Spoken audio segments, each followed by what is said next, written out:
Saludos amigos y amigas del mundo internauta, les habla el doctor Jorge Figueroa y bienvenidos una vez más a Paliqueando. Hoy un Paliqueando muy especial con 3 invitados en esta mesa desde la Universidad del Este de Carolina, Puerto Rico. Tengo conmigo hoy en el Palique, por supuesto, a mi amigo el profesor José Rivera, a Pepo Manuel Almeida y a Radamés Barreto. Y vamos a estar hablando de diferentes temas en el día de hoy, ¿verdad? Hoy tenemos un Palique de verdad, como decía Nemesio Canales en su revista, ¿verdad? Estamos dialogando sobre temas que están sucediendo ahora mismo en Puerto Rico a nivel mundial. Incluso tenemos hasta deportes en el día de hoy. Una revista completa. Oye, lo que pasó en la Yupi, hay que tirarlo rápido. Lin-Manuel Miranda, criticado allí por algunos de estos grupitos que fueron allí a criticarlo. Oye, Lin-Manuel ha hecho su trabajo. Como saben, el estandarte de nuestra cultura ahora mismo en los Estados Unidos ha sido consistente en su mensaje de unión y ha estado trayendo consistentemente a Puerto Rico no solamente víveres, sino también dinero para ayudar a la gente y a los damnificados. También hizo la producción aquella de la canción y cada vez que sale en Saturday Night Live, cada vez que sale en alguno de estos programas, ¿verdad? Ha sido consistente en su mensaje de que hay que ayudar más a Puerto Rico, que tenemos que ser consistentes y que tenemos que trabajar por ello. Así que yo creo que lo que se hizo en estos días en la Universidad de Puerto Rico por parte de un grupito de 4 o 5 muchachos, ¿verdad? Que no tenían más nada que hacer, pues estuvo muy mal y honestamente yo creo que eso de parte mía, ¿verdad? Yo lo critico férreamente. Yo creo que todo el incidente es sumamente desafortunado. Yo creo que la defensa férrea que hizo Lin-Manuel Miranda a favor de Promesa parte de un afán de querer precisamente ayudar a Puerto Rico. Y de que habían opciones limitadas en ese momento. Puerto Rico estaba al borde del colapso y ciertamente Promesa, aunque no es la ayuda, no es la asistencia ideal, evidentemente era lo único posible en ese momento, tomando en consideración que era un Congreso republicano y que con la asistencia de los demócratas se crea esto.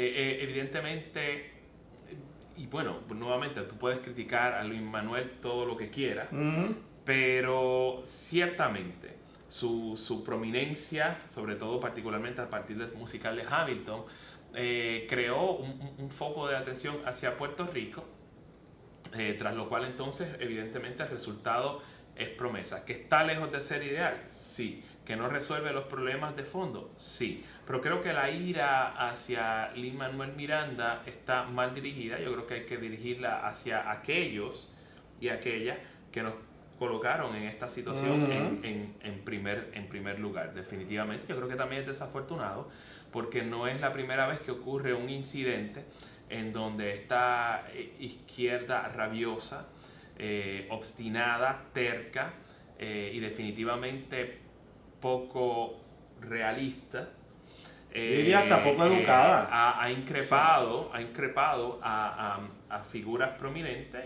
haciendo entonces de la Universidad de Puerto Rico y específicamente el recinto de Río Piedras un lugar hostil para tener este tipo de actividades.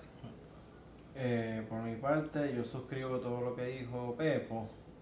Añadiría que de parte de Lin-Manuel Miranda, aunque pues sí, en su momento yo no compartía el endoso que él hacía a la ley Promesa, él después no es que rectificado, ha cambiado de opinión y habrá que decirle a esos grupos obstinados que bueno, los seres humanos, los sujetos, podemos cambiar de opinión. Absolutamente. O sea, en su momento lo apoya y el tiempo a esta parte dice, mira, pues no ha traído el relief, no ha traído las ayudas que yo esperaba, pero ahora pienso de forma distinta. Es decir, en política no se trata de éticas de convicción, para eso está la religión, y deben, pues, por concebir esa posibilidad.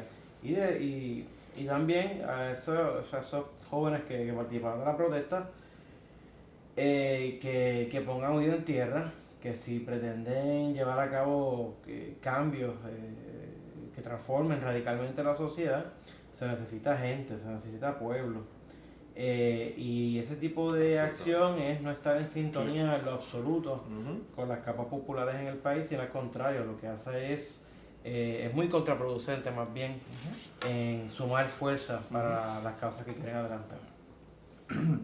De mi parte, yo honestamente, pues yo siempre he visto desde Hamilton, he visto a Lin-Manuel Miranda como ese puente, esa conexión que, como dijo Pepo, le ha dado cara a Puerto Rico y no, ¿sabes? Los americanos que no sabían en qué body of water estábamos flotando, ahora saben.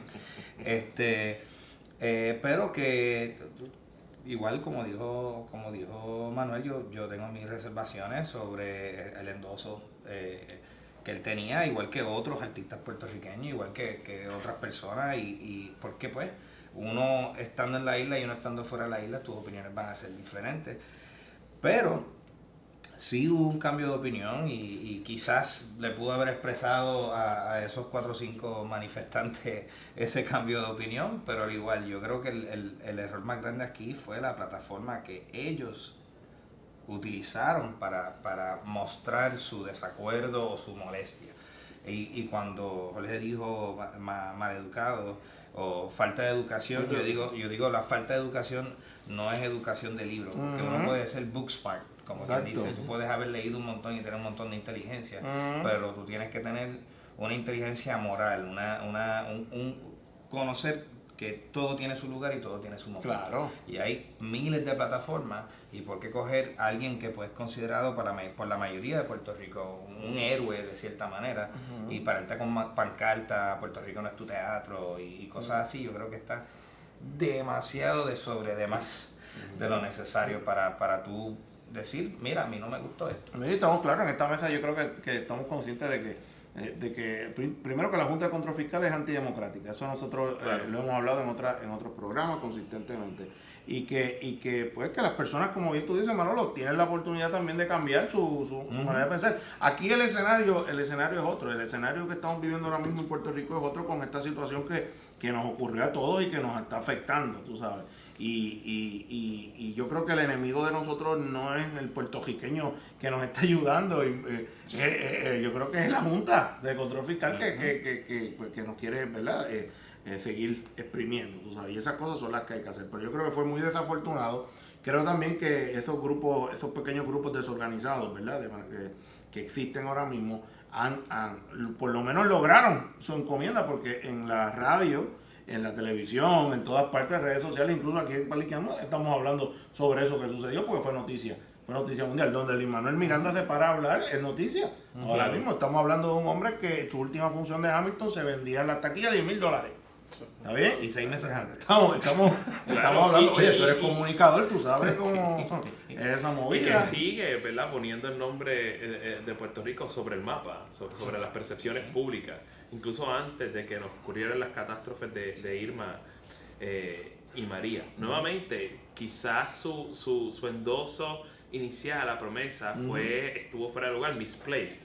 Pero nuevamente cambió de opinión. Yo lo que me pregunto es cuál era la alternativa en ese momento, ante el hecho de que todas las otras opciones se nos estaban cerrando, y obviamente la impotencia de la clase política de resolver un problema de su propia creación. La Junta existe porque, aunque se argumenta que ella subvierte la democracia, evidentemente los primeros que la subvirtieron fueron los gobiernos de turno que nos colocaron en esta situación. Y la Junta está ahora mismo con su mollero enfilado, ¿verdad? Absolutamente. Específicamente con eso de energía eléctrica, tratando de trabajar el mollero, y para lo que vinieron, básicamente, ¿verdad? Así que hay que estar bien pendiente. Lo que parecería, en esta iteración, vamos a ver qué digo, lo que pareció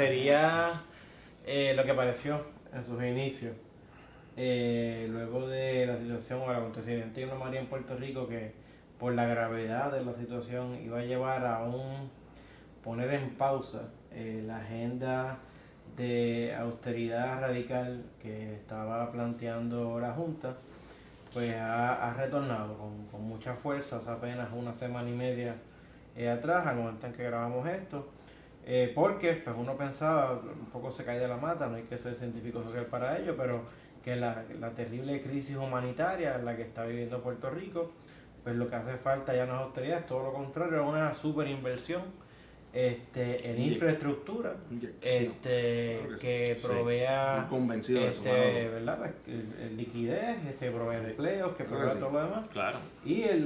Pero resulta pues que la Junta reapareció. Claro, y alrededor de eso renegociar los términos de repago. Claro, porque no es la cuestión de renegociar los términos que hay de otro escenario, paguen y como ya. dice, oye, yo creo que eso que acabas de Claro. decir, Manolo, Y no obstante nada, lo que ha hecho la Junta pues es insistir con más fuerza en lo que ya había insistido, Págame. que es en Y ya. reducir Y ya. 75% del gobierno, plantear la reforma de los planes de jubilación de los empleados públicos, condicionar las ayudas federales que ya teníamos, por eso.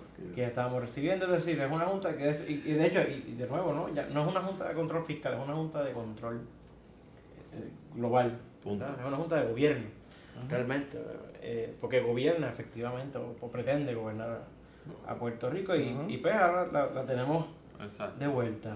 Back with a vengeance. Veremos a ver qué pasa, específicamente con ese movimiento de energía eléctrica, ¿verdad? Que están ahí impulsando a esta persona para que se encargue de Asamoto. Claro, Asamoto. y que el gobierno se va en alzada en contra de ese nombramiento. Y muy a pesar de que en las percepciones públicas, tal vez la Autoridad de Energía Eléctrica y sobre todo con el escándalo de Whitefish, Sí.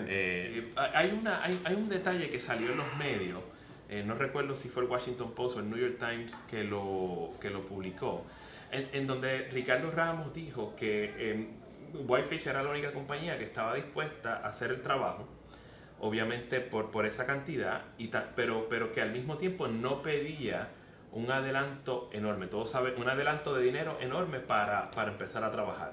Yo no estoy diciendo que eso esté bien, pero probablemente ese criterio fue el que determinó en última instancia que se le otorgara el contrato a Whitefish. Es decir, que la compañía, perdón, el Public Utility, la Autoridad de Energía Eléctrica, está en quiebra. Es parte de las entidades que forman, que entraron en el título 3 de la ley promesa, así que no tienen mucho dinero. Muchas de las compañías que pueden hacer el mismo trabajo de Whitefish y que tienen mucha experiencia pedían una cantidad sustancial de adelanto para poder empezar a trabajar, lo que no puede hacer la Autoridad de Energía Eléctrica porque no tiene liquidez. Y entonces se aceptó esto, pero nuevamente es el secreteo, es la falta de información, es el abordar al público alrededor de las circunstancias. Es muy probable que las cosas hubiesen sucedido de otra manera si a lo mejor el director hubiese dicho, miren, esta es la única compañía que está dispuesta a hacer el trabajo, pero por este precio y no tenemos que adelantarle mucho. Y lo otro que había que hacer era sentarse y negociar con Whitefish y decirle, mira, los términos de este contrato son leoninos.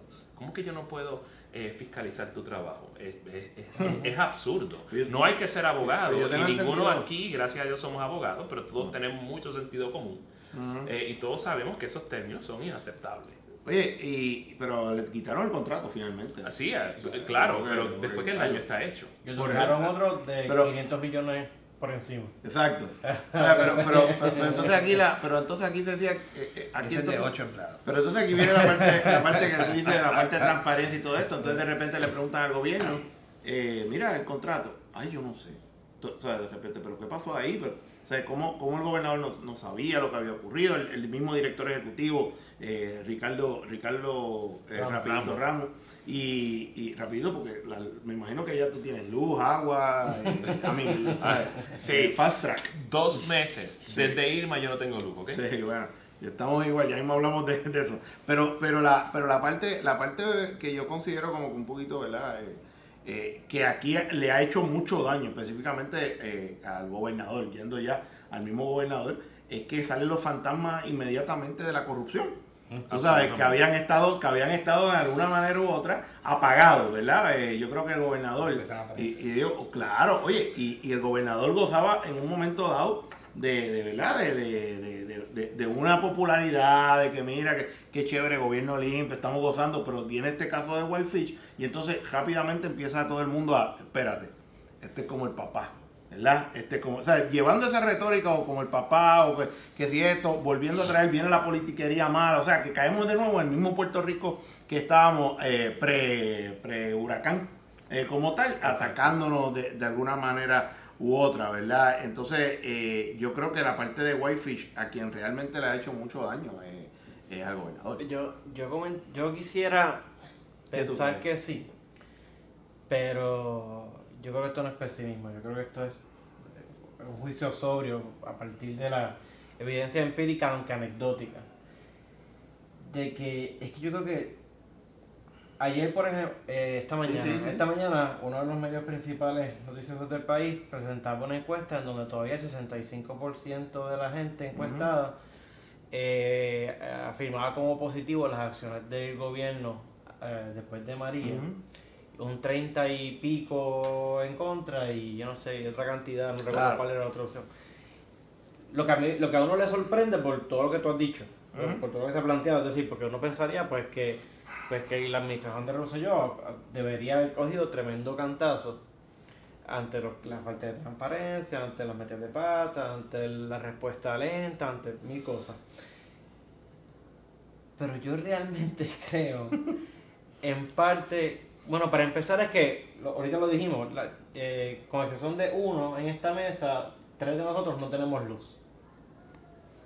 Incluso uno de nosotros no tiene luz ni agua.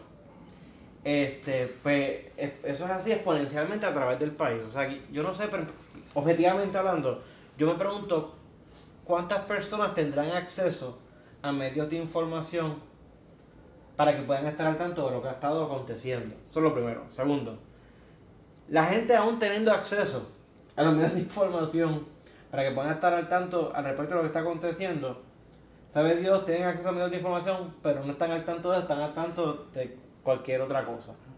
Es decir, yo, no es por ser pesimista, ¿verdad? Pero yo creo que es que, pensando en esa encuesta, que era contraintuitiva a mi percepción, pero claro, yo no soy representativo para nada, supongo yo, de la población puertorriqueña, pues yo no soy tan optimista como tú. O sea, yo pienso que la gente realmente, yo creo que todavía el gobierno tiene... Está fuerte. Digo, se ha debilitado, pero yo todavía creo que hay más gente que está dispuesta a dar el beneficio de la duda. ¿Qué tú crees, Rada? Bueno, honestamente yo veo todos los cantazos que sí ha cogido lo que es el gobierno ejecutivo como tal de Puerto Rico, pero tengo que to play devil's advocate, o sea, tengo que estar entiendo ambos lados, tengo que decir que estoy de cierta manera de acuerdo con los dos, porque yo sí veo un hard trend cuando venimos con el gobierno de Puerto Rico, que siempre se le da el beneficio de la duda y por demasiado de mucho tiempo, y pasa de nuevo y pasa de nuevo y pasa de nuevo hasta que uno se da cuenta de lo que está bien y lo que está mal. Dentro de todo lo que ha pasado, yo no soy quien para decir si qué está bien, qué está mal, porque siempre hay boquetes en la información, siempre hay cosas que uno no sabe, siempre hay cosas que uno nunca va a ver, pero dentro de lo que es el sentido común y lo que hemos podido ver y lo que hemos tenido acceso, yo entiendo que si la cifra que acaba de dar Manuel de 60 y pico versus 30 y pico, creo que esa cifra no debería ser la que... Habrá que ver si la muestra es representativa, Sí, claro. tomando en cuenta y habría que ver quién fue el que hizo la encuesta. Específicamente porque también a veces estas encuestas se hacen telefónicas y pues ya nadie tiene landlines, que eso es algo que no hemos reflexionado alrededor de revertirnos quizás a la fibra óptica y al landline como posibilidad, porque ya hemos cambiado a la telefonía celular. Y claro, la falta de acceso de antenas de telecomunicación a lugares donde todavía están completamente incomunicados.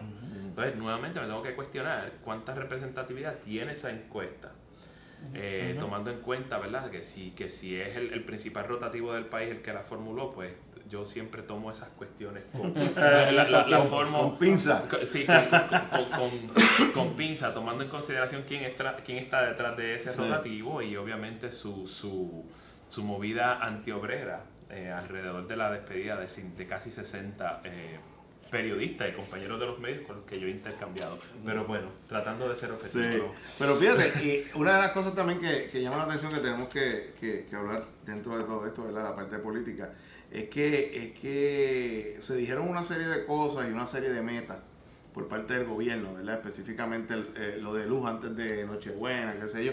Y yo escuchaba esta mañana, fíjate, ¿no? Pero me llama la atención esta mañana. Estaba escuchando al gobernador dando una explicación de cómo habían alcanzado las metas, cómo iban en las metas. Se supone que iba a llegar a 1% como tal, ahora exactamente. Y entonces cómo ellos lo estaban corriendo para lograr ese 95. Oye, el 95 es que llegue la luz. No te están diciendo que sea consistente la luz. Oye, y es generación de energía, también, no son abonados. Exacto. Exactamente. Entonces, por ejemplo, y ya cambiando entonces a los servicios básicos, como la luz, el agua, la misma comunicación, el mismo internet que se ha convertido en un servicio básico, ¿verdad? En estos sectores de la montaña, ¿qué información se está recibiendo de allá? Más allá de algunos periodistas que están metiéndose como tal, yendo allá, o a grupos voluntarios que están yendo allá para recoger algún tipo de información, porque yo sé que ya por lo menos en el área de San Juan hay luz, creo que en Guaynabo hay luz, en Cagua y en gran parte de Gurabo también están energizando o está energizado.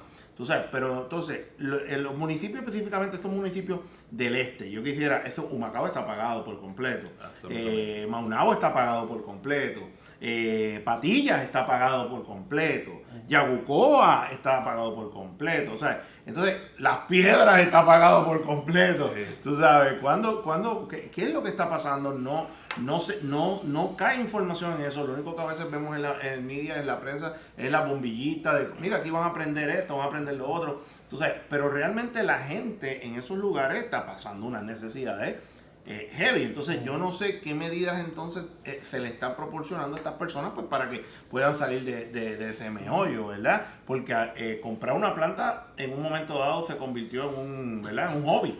Era un hobby, todo el mundo tenía que tener una planta como tal, después se convirtió en un despilfarro de dinero y entonces ahora mismo quizás esos sectores necesitan que haya plantas para poder subsistir, porque es que no nos llega la información de lo que está pasando. Distintas cosas, Georgie. Primero que todo, yo creo que, o sea, la pregunta inicial que hiciste, ¿qué tipo de información es la que está llegando a los pueblos fuera del área metropolitana, particularmente a la montaña? Yo creo que la respuesta corta es poca o incluso ninguna. Estos pueblos están sin luz, algunos de ellos sin agua, muchos de ellos incomunicados. Por lo tanto, el flujo de información no circula, entonces por eso mi cuestionamiento a la encuesta, porque yo no estoy seguro si fueron allá a entrevistar a las personas. Ese es el punto. Lo otro es precisamente la cultura de las plantas eléctricas por combustible. Cuando Georges vino en 1998, mi preocupación principal con el hecho de que se tardaba en restaurar el servicio de energía eléctrica era precisamente la generalización y la aceptación como un elemento o una práctica cultural de la planta eléctrica, de resignarnos a que el Estado era incapaz de proveernos un servicio de energía eléctrica efectivo, eficiente, constante, y que los apagones se iban a convertir precisamente por la inestabilidad del sistema en algo cotidiano. Y no estoy hablando de lo que pasó después de Irma y después de María. Estoy hablando de que consistentemente la explosión de transformadores y la generación de energía eléctrica, los bajones de voltaje, son una cotidianidad en Puerto Rico, dañando obviamente en seres domésticos, entre otras cosas. Por lo tanto, la compra de la planta eléctrica como aceptación y como normalización de que el Estado es incapaz de proveer el servicio, de que hemos dependido de un monopolio que provee el servicio, no nos hemos abierto a la competencia y simple y llanamente toda la conversación que se hace alrededor de ver qué vamos a hacer con el sistema de servicio eléctrico, con la generación de energía. Vamos a diversificar, vamos a privatizar la Autoridad de Energía Eléctrica, o vamos a traer otras compañías, siempre se convierte en un non-starter. ¿Tú crees que eso? Yo creo que eso va a pasar. Exacto. Yo creo que Y son soluciones que deberían de ser soluciones hace tiempo. Es lo Claro. que pasa, que se han hablado y se han hablado y se han hablado y se han hablado. Pero exacto, es y tener tiene la que pasar conversación. esto, tiene que pasar y esto entonces para que por fin se transformarlo, empiece el movimiento. exactamente. Sí. Transformarlo en un diálogo político, claro. y luego entonces ver qué de eso se puede convertir en política pública, public policy. Porque yo no necesariamente quiero que la Autoridad de Energía Eléctrica se privatice, pero sí quiero abrirla a la competencia, darle la elección al Seguro, consumidor digo, eso. de que si quiere poner placas solares en su casa con una batería Tesla, que lo haga. Y que se Y desconecte eso por es lo que completo. vino ahora, porque Elon Que Musk se- es el gran héroe, pero de UPR Mayagüez y Mazola allá en la Junta en Casa Pueblo, siempre han argumentado la cuestión de la Que se energía abra- solar. Que se abra la competencia. Yo lo miro Claro. Yo lo mismo el capitalismo. idéntico a las Lo mismo telecomunicaciones. el capitalismo. Lo mismo que las telecomunicaciones. Sí. Cuando estaba Claro. solamente Puerto Rico Telephone Company en Puerto Rico, si tú hacías una llamada desde Ceiba a Bayamón de 2 minutos y te cobraban $12.85 por 2 sí. minutos. ¿Sabes? Porque era la única compañía de telefonía. Claro. Entonces pues vino la que era de enchufe, que era básicamente un celular de casa, que era algo Star, no Movistar, era otra cosa Star, que eran todos los teléfonos empezaban con 6. Antes de tener el área code 787. ¿No se acuerdan de esto?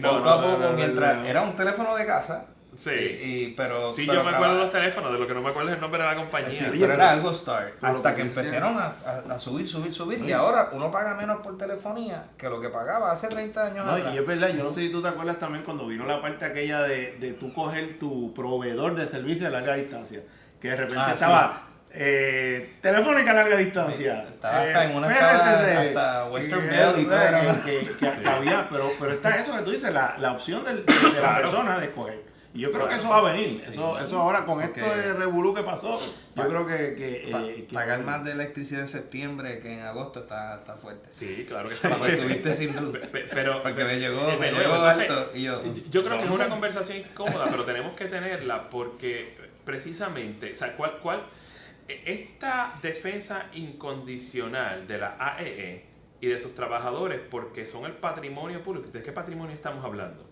Si la compañía ni siquiera puede generarme energía eléctrica sin que me exploten los transformadores alrededor de casa, estoy hablando antes de María. claro. Hay lugares donde la transmisión de energía, el equipo no se mantiene con la frecuencia que se debe mantener y me explotan los transformadores. Yo tuve que reparar mi nevera. Yo tuve que sustituir 3 cajas de cable TV precisamente porque la luz se me estaba yendo todo el tiempo. Entonces, eso a mí no me sale defender una corporación pública que no pueden ni siquiera proveer, y unos empleados, unionados o no, que no me pueden proveer un servicio de excelencia. Yo preferiría, en ese sentido, abrirme a que se abra la competencia y decir, bueno, adiós Autoridad de Energía Eléctrica, venga lo que sea que vaya a venir. Sí, yo creo que eso va a llegar, ¿verdad? Tú sabes, yo no sé si la gente de Cupey tiene luz ahora mismo, pero yo sé Algunos que... no tenemos. Hay que remolinarse alrededor de la plaza bolchevique. Y lo otro es que ante la falta de electricidad, o sea, mientras tanto de todo esto que quisiéramos que sucediera, la crisis económica en la que estamos es terrible, y es terrible incluso en comparación a la que teníamos antes de Irma María, porque aún en crisis Exacto. económica en Puerto Rico había capital. El problema era que estaba mal distribuido, o se iba o se fugaba. Ahora el problema es que el capital se está yendo. O sea, no solamente es que hay crisis económica, es que cada vez disminuye el capital que circula en Puerto Rico. Y los economistas amigos míos con los que yo hablo, ninguno me da un pronóstico Halagador. no ya positivo, ni Bonito. tan siquiera De esperanza, Manolo. Sí, o sea, pero para nada. Pero entonces, Y los que le caen mal, dice ni te hablan. por ejemplo, no, yo no hablo con eso. Eso habla con la Junta. Pero por ejemplo, Puerto Rico, obviamente no es positivo que sea una economía de consumo, pero lo es. Desafortunado, pero lo es. Pues, o sea, ante la falta de energía, una economía de consumo no se puede sostener a base de diésel y a base de Ahí gas. está. Ese es el grave No problema. puede ser. Oye, cuando tú tienes corporaciones, farmacéuticas diciéndote al gobierno, oye, repárame esto porque si no yo cojo mis bártulos y me voy. Claro. O sea, tú no puedes tener una empresa que está corriendo millones de dólares y estancada en procesos, tú sabes, en procesos de distribución que tuvieron que en muchos casos tuvieron que empezar a fabricar nuevamente porque todo lo que tenían allí se les fue, se les mojó, Claro. se les dañó.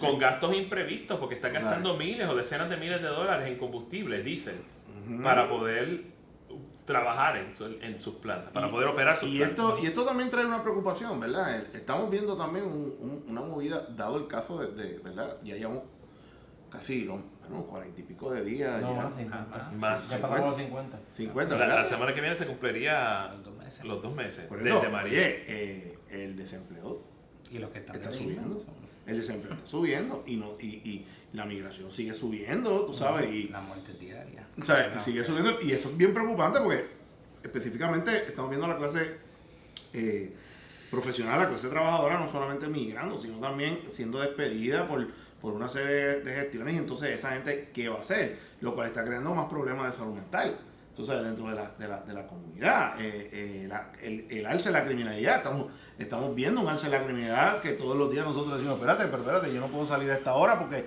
a esta hora quizás me va a pasar esto, me va a pasar lo otro. ¿Sabes? Se está viviendo con algún tipo de miedo, tú no sabes quién te va a atacar o bregar. Así que también estamos bregando con eso. Otra preocupación que a mí me trae todo esto y que hay que traerla, tiene que ver con el Departamento de Educación. Oye, ver caras de niños que no saben a estas alturas, que no saben qué es lo que va a pasar con ellos, porque sus escuelas están cerradas. Porque o sea, ver a esos padres que se levantan a las 7 de la mañana porque hoy van a abrir la escuela y entonces tienen que retornar a esos niños. Y ya el niño, tú sabes, llega el momento que se cansó del vacilón de estar para aquí y para abajo, Claro. jugando y cogiendo bicicleta. Este es otro tipo de muchacho que necesita otras cosas, tecnologías emergentes para sentirse completo. O sea, no es el muchacho de la época de nosotros que cogía un bate y se iba al parque a jugar pelota. Claro. Ese problema también lo tiene. A mí lo que me preocupa específicamente con la parte del Departamento de Educación de estas escuelas tiene que ver con la salubridad de esas escuelas. Tú sabes, seguro. Antes había, por más que hablen de los ingenieros, qué sé yo qué, que los ingenieros van a certificar todas estas escuelas o qué sé yo qué para abrirlas. Entonces, ¿cuál es el plan como tal? ¿Cuándo van a dar clases en estas escuelas? Mejor que advice gratis, mejor que hubieran suspendido el semestre, se trabajaba todo y entonces se movía el calendario y se acabó el derrotaba y se acabó el evento. ¿Qué es lo que está pasando? Yo no entiendo. Bueno, la respuesta corta es que no hay plan. Punto. Yo creo que no hay mucho más que decir. La insistencia que tiene que ver también con esta insistencia neurótica de que Puerto Rico se levanta y el echapalantismo es lo que alimenta la insistencia de la Secretaría de Educación y del Departamento en general en continuar las clases. Sino, a pesar de la realidad que tienes de frente, de que muchas escuelas no están en condiciones para ello. Es muy probable que lo sensato hubiese sido cancelar el semestre y recomenzar una especie de reboot en enero, quizás entonces interrumpiendo días feriados o incluso dando clases sábado para poder entonces recuperar el tiempo perdido y quizás tener las clases hasta julio o incluso agosto para entonces poder salvar el año académico y retomarla Como hicieron para George. en agosto. George se extendió hasta el verano, básicamente. Yo Pues. estaba en noveno, en 10º grado, para George. Y fue así, tuvimos 2 meses fuera. Y se hizo una especie de A-Day, B-Day, donde en vez de coger las 7 clases, cogías clases intensivas lunes de estos cursos. Pues clases intensivas martes de estos cursos. Sí. Y pues se cogieron clases hasta que terminamos. Y entonces me acuerdo que terminamos teniendo, después que culminó el año, terminamos teniendo solo como 2 semanas o 3 semanas de vacaciones en verano, pero estábamos al día. Exacto. Y yo creo que eso es más importante, estoy de acuerdo. Sí, no, está fuerte. Oye, y el pana tuyo está por Asia. Mi pana, claro que sí. ¿Qué tú crees que va a pasar? Porque fíjate, está por Asia, está muy contento. La gira del presidente Trump a Asia responde quizás a un llamado alrededor del hecho de abordar el déficit comercial que existe entre los Estados Unidos y la República Popular China, alrededor del hecho de que no hay una respuesta viable, o quizás los Estados Unidos enseñó su mano de póker demasiado temprano con relación a la cuestión de Corea del Norte, o de lo que ellos llaman la amenaza nuclear de Corea del Norte. Y esencialmente están tratando quizás en ese sentido de salvar cara, y quizás también procurar echar de lado todos los escándalos alrededor del hecho de primero que todo, de la intervención rusa en las elecciones estadounidenses, y del hecho de que la agenda legislativa del presidente ha sido un fracaso total, en donde incluso la reforma impositiva que se está debatiendo ahora mismo en el Congreso de los Estados Unidos parece que no tiene ningún tipo de sustancia y mucho menos de agarre. Y el Senado probablemente, que supuestamente de los dos cuerpos el más sabio, está procurando, ¿verdad?, suavizar la reforma presupuestaria, porque se dan cuenta que como está, es muy probable que los Estados Unidos se tenga que endeudar aún más para poder operar de la manera en que opera. Y entonces yo creo que es una cortina de humo, pero también es tratar de rescatar un poco la reputación, el prestigio de los Estados Unidos y del presidente mismo, haciendo paradas estratégicas, ¿verdad?, en Japón primero que todo, en Corea del Sur, interesantemente llamando al diálogo a Corea del Norte,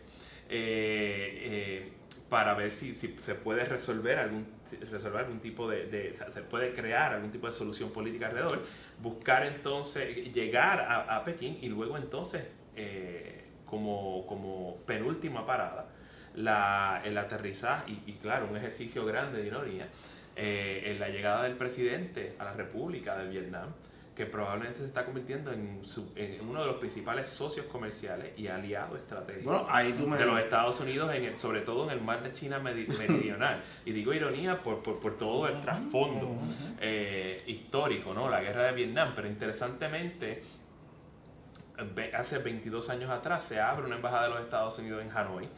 Y consistentemente la relación entre este país socialista y los Estados Unidos, adversarios en un momento dado, se ha ido estrechando bastante, tanto así que en un momento dado, cuando este mismo presidente que ahora busca arreglar las relaciones con Asia-Pacífico, decide como primer gesto retirar a los Estados Unidos del Acuerdo Transpacífico, y el primero que protesta es Vietnam, decir, mira, no, yo te necesito aquí. Tú eres mi aliado estratégico, y tú constituyes quizás un contrapeso a la bravuconería de los chinos de usar el mar del sur de China, ¿verdad?, el South China Sea, como su laguna. Bueno, tienen islas allí. Ya están montando sus islas y tienen todo corriendo allí. Es interesante la parte que tiene que ver con China y cómo los Estados Unidos también, cómo Trump suavizó su mensaje con China. Al principio era bien fuerte, y ahora, espérate, somos amigos. Sí, somos amigos. Yo creo que lo más frustrante quizás para el presidente y el establishment de política exterior, ¿verdad?, el que todavía existe, es el hecho de que China no aprieta más el mollero con relación a la actitud de Corea del Norte, lo que está haciendo el régimen de Pyongyang. Yo creo que los más irritados tienen que ser los chinos, pero aparentemente estamos en un momento en que ellos no saben qué hacer. Entonces, ¿cuáles son las soluciones? Negociación perenne, confrontación, que no es recomendable, o aceptación, que es algo que los Estados Unidos no admiten. Evidentemente, con el tratado nuclear de Irán, que es otro tema que podríamos hablar en otro paliqueando, Irán todavía no tenía la capacidad para reducir una carga de uranio y meterla en una ojiva nuclear.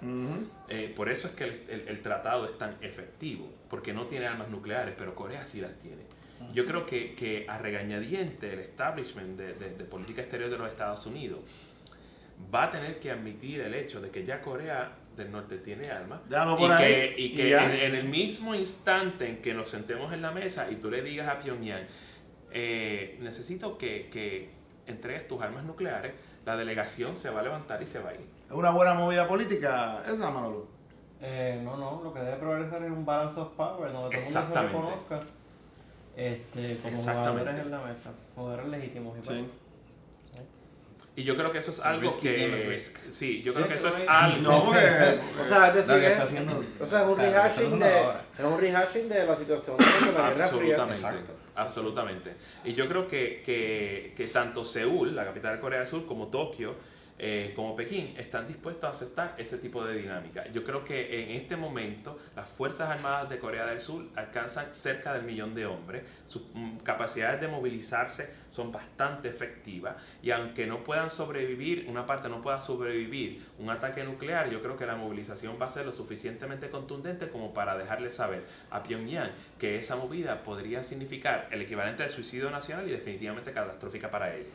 Yo creo que en ese sentido también el pensamiento está cambiando en Japón. Sobre todo sería conveniente, ¿verdad? Si los Estados Unidos no está dispuesto a convertirse quizás en un partner o un socio que contribuya 50% o más a la defensa o a la seguridad de esos países, pues entonces enmendar la constitución japonesa para que puedan aumentar no solamente sus fuerzas armadas, sino la capacidad tecnológica para contrarrestar un ataque nuclear. Con lo cual entonces tú le podrías decir a los chinos, bueno, si tú no haces nada al respecto, yo lo que voy a hacer es que voy a simple y llanamente permitir que Japón se rearme.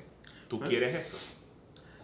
Yo no sé, brother. Hay que ver ese viaje de Trump que va a traer para atrás, dentro de todo, ¿verdad? Y hay que estar pendiente también a la política norteamericana, porque ya empiezan elecciones.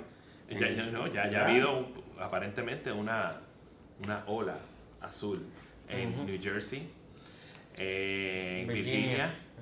En la ciudad de Nueva York creo que Bill de Blasio ganó. Tenemos un nuevo alcalde refugiado liberiano en Helena, Montana. Y tenemos el primer legislador de estado transgénero en el norte de Virginia. Yo quisiera decir algo al respecto porque evidentemente la prensa estadounidense, pero particularmente la prensa liberal, tiene una celebración frenética con esto, de el alzamiento de los suburbios y de las clases medias en contra de Trump. Yo quisiera, ¿verdad?, poner esto en perspectiva haciendo una apreciación, como dijo Manolo hace un momento, sobria. De la misma manera en que estas personas se alzaron contra Trump, de la misma manera le pueden dar su voto si es que decide correr para la reelección en 2020. Yo creo que el Partido Demócrata específicamente, que está celebrando ahora, que está frenéticamente celebrando en New Jersey y en Virginia, tiene que entender una cosa. Esto se dio a pesar del hecho de que el Partido Demócrata no tiene una plataforma estable. Se dio a pesar de que el Partido Demócrata es lo que llama la prensa en inglés un toxic brand.